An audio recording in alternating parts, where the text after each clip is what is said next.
নমস্কার বন্ধুরা, ইতিহাসের ইতিকথার নতুন পর্বে আপনাদের সকলকে স্বাগত। জ্যৈষ্ঠ মাসের পূর্ণিমা তিথিকে বলা হয় জ্যৈষ্ঠী পূর্ণিমা। সনাতন হিন্দু ধর্মে পূর্ণিমা তিথি অত্যন্ত মাহাত্ম্যপূর্ণ। এই তিথি পুণ্যতরা তিথি। এই তিথিতে ভগবান শ্রীহরির পুজো হয়। সত্যনারায়ণের ব্রত, লক্ষ্মী নারায়ণের ব্রত, রাধা গোবিন্দের পুজো, গোপালের পুজো পূর্ণিমা তিথিতে বহু ভক্তরা আয়োজন করেন। এছাড়া জ্যৈষ্ঠ মাসের পূর্ণিমা তিথি হিন্দু ধর্মে আরও পুণ্যতরা। এই তিথিতে শ্রী শ্রী জগন্নাথ দেবের স্নান যাত্রার আয়োজন হয়। বন্ধুরা, আজকের পর্বে আমরা জানব পুরীর জগন্নাথ দেবের স্নান যাত্রার মাহাত্ম্য কি সনাতন হিন্দু ধর্মে, এবং এই তিথিতে আমরা কি কি নিয়ম পালন করতে পারি। জগন্নাথ দেব, ইনি হলেন স্বয়ং নারায়ণ। জগন্নাথ শব্দের অর্থ হল জগতের নাথ, এই জগতের ঈশ্বর। স্কন্দ পুরাণ বলছে জগন্নাথ দেবের রথযাত্রার কথা। সেখানে বলা হয়েছে গুন্ডিচা মন্দির, অর্থাৎ জগন্নাথ দেবের মাসির বাড়িতে ভগবানের শ্রী বিগ্রহকে যে দর্শন করবেন তিনি অশ্বমেধ যজ্ঞের সমান ফল লাভ করতে পারবেন। জ্যৈষ্ঠ পূর্ণিমায় হল সেই পবিত্র তিথি যেই তিথিতে শ্রী শ্রী জগন্নাথ দেবের স্নান যাত্রার অনুষ্ঠান হয়। যদি কেউ ভক্তি সহকারে একবার স্নান যাত্রার মহোৎসব দর্শন করতে পারে, তিনি এই সংসারের বন্ধন থেকে সুনিশ্চিতভাবে মুক্তি লাভ করতে পারবেন। ঋষি জৈমিনী বলেছিলেন, এই স্নান যাত্রা যিনি দর্শন করবেন তিনি সমস্ত তীর্থের স্নানের থেকেও শতগুণ অধিক ফল লাভ করতে পারবেন। স্কন্দ পুরাণ থেকে জানা যায়, রাজা ইন্দ্রদ্যুম্ন জগন্নাথ দেবের কাঠের বিগ্রহ প্রতিষ্ঠা করেছিলেন। তখন থেকেই এই স্নান যাত্রার উৎসবের সূচনা হয়েছিল। স্নান যাত্রাকে জগন্নাথ দেবের আবির্ভাব তিথি বা জন্মতিথি, যাকে আমরা জন্মদিন বলি, সেটি বলা হয়। এই দিনে জগন্নাথ দেবের জন্মদিন পালন করা হয়। এই দিন জগন্নাথ, বলরাম, সুভদ্রা দেবীকে বিশেষভাবে তৈরি বেদিতে নিয়ে আসা হয়। মন্দির প্রাঙ্গণে বিশেষভাবে তৈরি করা এই বেদিকে স্নান বেদি বলে। তরুণ পতাকা দিয়ে সমস্ত কিছু সুসজ্জিত করা হয়। ধূপ, দীপ, ফুল ইত্যাদি দিয়ে সাজানো হয় বিগ্রহকে। স্নান যাত্রার পর জগন্নাথ দেবের মন্দির 15 দিন বন্ধ থাকে। 15 দিন পর নেত্র উৎসবে শ্রী শ্রী জগন্নাথ দেবের নয়ন খোলে, এমনটাই বলা হয়। পুরীকে মর্তের বৈকুণ্ঠ বা দ্বারকাও বলা হয়ে থাকে। স্নান যাত্রার পূর্বে জগন্নাথ, বলরাম, সুভদ্রা দেবীকে রেশমি কাপড় দিয়ে আবৃত করা হয়। 108 জলপূর্ণ ঘড়া দিয়ে বিগ্রহকে অভিষেক করা হয়। উৎসবের পরে জ্যৈষ্ঠ পূর্ণিমা থেকে আষাঢ়ী অমাবস্যা পর্যন্ত ভগবানকে জনসাধারণের থেকে দূরে রাখা হয়। এই কয়দিন ভগবানের নিত্য পূজা শুধু চলে। 15 দিন পর ভগবানকে আবার নব সাজে ফিরিয়ে আনা হয়। আবার জগন্নাথ দেবকে সবার সামনে জনসাধারণের দর্শনের জন্য নিয়ে আসা হয়। বলা হয় নাকি স্নান যাত্রার পরে জগন্নাথ দেবের জ্বর আসে, তাই রথযাত্রা পর্যন্ত তিনি বিশ্রাম করেন। আবার রথের দিন তিনি আত্মপ্রকাশ করেন, রাজবেশে সকলের সামনে এসে উপস্থিত হন। বন্ধুরা, আপনার বাড়িতে যদি জগন্নাথ, বলরাম, সুভদ্রা দেবীর ছবি বা মূর্তি থাকে, স্নান যাত্রার দিনে বিশেষ পুজো আয়োজন করতে পারেন। ধূপ, দীপ, প্রদীপ ইত্যাদি প্রজ্বলন করে জগন্নাথ, বলরাম, সুভদ্রার পছন্দের ফুল, নৈবেদ্য, মিষ্টি অবশ্যই দেবেন। জগন্নাথ দেবকে প্রসাদে তুলসী পাতা অবশ্যই দেবেন, কারণ জগন্নাথ দেব স্বয়ং নারায়ণ। জ্যৈষ্ঠ মাস, যে মাসে জ্যেষ্ঠা নক্ষত্রের প্রাধান্য থাকে। জ্যৈষ্ঠ মাসের পূর্ণিমা তিথিকে বলা হয় জ্যৈষ্ঠী পূর্ণিমা। জ্যৈষ্ঠ মাস সনাতন হিন্দু ধর্মের ক্যালেন্ডার অনুসারে বছরের তৃতীয় মাস। অন্যদিকে বাংলা ক্যালেন্ডার অনুসারে বছরের দ্বিতীয় মাস হল জ্যৈষ্ঠ মাস। হিন্দু ধর্মে বছরের 12টি পূর্ণিমা তিথির প্রত্যেকটির আলাদা আলাদা মাহাত্ম্য রয়েছে, বৈশিষ্ট্য এবং বিশেষ বিশেষ পূজাবিধি, যেমন জ্যৈষ্ঠ মাসের পূর্ণিমা তিথি। অন্যদিকে পূর্ণিমা তিথি হিন্দু ধর্মে বিশেষভাবে পবিত্র। এই পবিত্র তিথিতে যে কোনো ধরনের শুভ কর্ম করা হয়। ভক্তদের বিশ্বাস পূর্ণিমা তিথি মা লক্ষ্মীর অত্যন্ত প্রিয়। প্রতিটি পূর্ণিমা তিথিতে দেবী লক্ষ্মী তার ভক্তদের কাছে আসেন আশীর্বাদ করতে।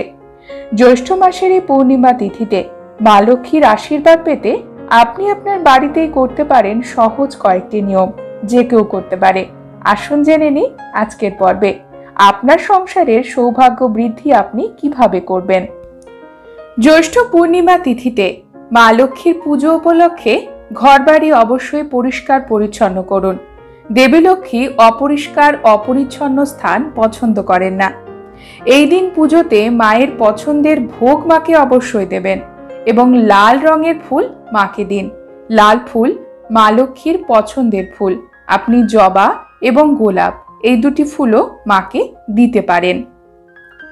মা লক্ষ্মীর আলপনা অবশ্যই আঁকবেন, লক্ষ্মীর পা সেখানে আঁকবেন এবং এই দিনে আপনার বাড়ির প্রধান দরজায় আপনি স্বস্তিক চিহ্ন অবশ্যই আঁকবেন। স্বস্তিক চিহ্ন অত্যন্ত পবিত্র একটি চিহ্ন। এটি পরিবারে নেগেটিভিটি দূর করে। আমাদের সনাতন ধর্মে পূর্ণিমা তিথি চন্দ্রদেবের সঙ্গে যুক্ত। চন্দ্রদেব হলেন আমাদের মনের কারক। বর্তমান সময়ে আমরা প্রায় সকলেই মানসিক সমস্যায় ভুগি। কোনো না কোনোভাবে আমাদের মন খারাপ থাকে। বিভিন্ন ধরনের মানসিক কঠিন পরিস্থিতির সম্মুখীন আমরা হই। এই কারণে পূর্ণিমা তিথি উপলক্ষে চন্দ্রদেবকে অবশ্যই খুশি করুন। চন্দ্রদেব আমাদের মন এবং মস্তিষ্ককে শীতল করে। চন্দ্রদেবকে আপনারা কাঁচা দুধ নিবেদন করতে পারেন। এছাড়া চন্দ্রদেবের উদ্দেশ্যে বিশেষ মিষ্টিও দিতে পারেন, পায়েসও দিতে পারেন। মা লক্ষ্মীর পুজোতে মাকে পায়েস তো অবশ্যই দেবেন। সাদা রঙের ভোগ মাকে পুজোতে দিতেই হবে। এই দিনে মাকে তালশাঁসও দিতে পারেন। তাছাড়া মায়ের পুজোতে নারকেল ব্যবহার করুন। পূর্ণিমা তিথিতে আপনারা দক্ষিণাবর্তী শঙ্খের পুজো করবেন। দক্ষিণাবর্তী শঙ্খ অত্যন্ত পবিত্র একটি শঙ্খ। শঙ্খ মা লক্ষ্মী পছন্দ করেন, মা লক্ষ্মীর পছন্দের বস্তু। অন্যদিকে ভগবান বিষ্ণুর হাতেও আমরা শঙ্খ দেখতে পাই। তাই শঙ্খের পুজো করলে দেবী লক্ষ্মীর সাথে সাথে শ্রীহরিও প্রসন্ন হন। পূর্ণিমা তিথিতে পুজোর সবচেয়ে শুভ সময় হলো প্রদোষকাল। এই সময় মা লক্ষ্মীর নামে একটি ঘিয়ের প্রদীপ অবশ্যই জ্বালান। ঘিয়ের প্রদীপ যদি জ্বালাতে না পারেন তবে সর্ষের তেল অথবা তিল তেলের প্রদীপ অবশ্যই জ্বালাবেন। বন্ধুরা, এই সাধারণ নিয়মগুলি পালনের মাধ্যমে মা লক্ষ্মী আপনার ওপরে প্রসন্ন হবে। পূর্ণিমা তিথিতে বলা হয় চন্দ্র দেবতা তার পূর্ণ কলায় বিকশিত থাকে। এই কারণে পূর্ণিমা তিথির জ্যোতিষশাস্ত্র অনুসারে, ধর্মীয় দৃষ্টিকোণ অনুসারে এত মাহাত্ম্য রয়েছে। এটি জন্ম, পুনর্জন্ম, সৃষ্টি এবং প্রকাশের দিন। এই দিনে আপনারা উপোস রাখতে পারেন। পূর্ণিমার উপোস সাধারণত সূর্যোদয় থেকে চন্দ্র উদয় পর্যন্ত হয়, অর্থাৎ 12 ঘন্টার উপোস হয়। যদি আপনারা উপোস রাখতে না পারেন তবে এই দিনে আপনারা নিরামিষ আহার গ্রহণ করতে পারেন, কিন্তু কখনোই পূর্ণিমাতে আমিষ জাতীয় খাবার গ্রহণ করবেন না। পেঁয়াজ রসুনের ব্যবহার করবেন না।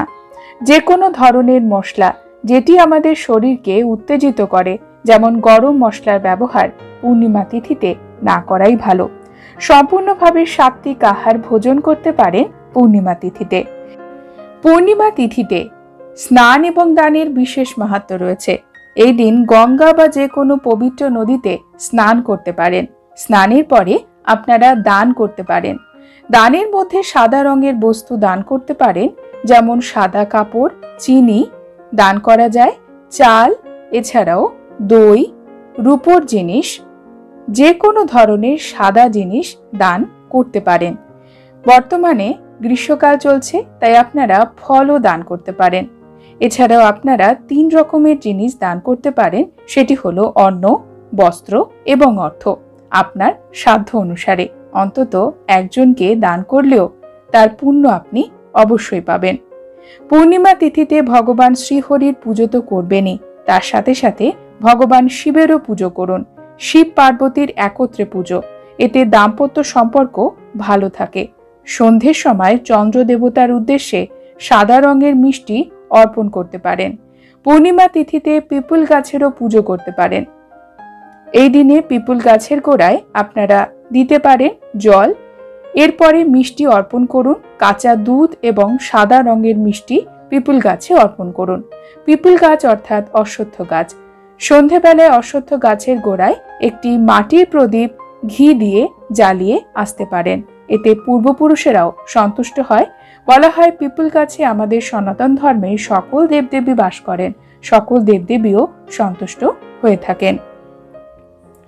পূর্ণিমা তিথিতে নেশা জাতীয় বস্তু গ্রহণ করবেন না। ধূমপান বর্জন করুন। এছাড়াও পূর্ণিমা তিথিতে পারিবারিক কলহে জড়াবেন না। কখনোই ঝগড়া অশান্তির মধ্যে থাকবেন না।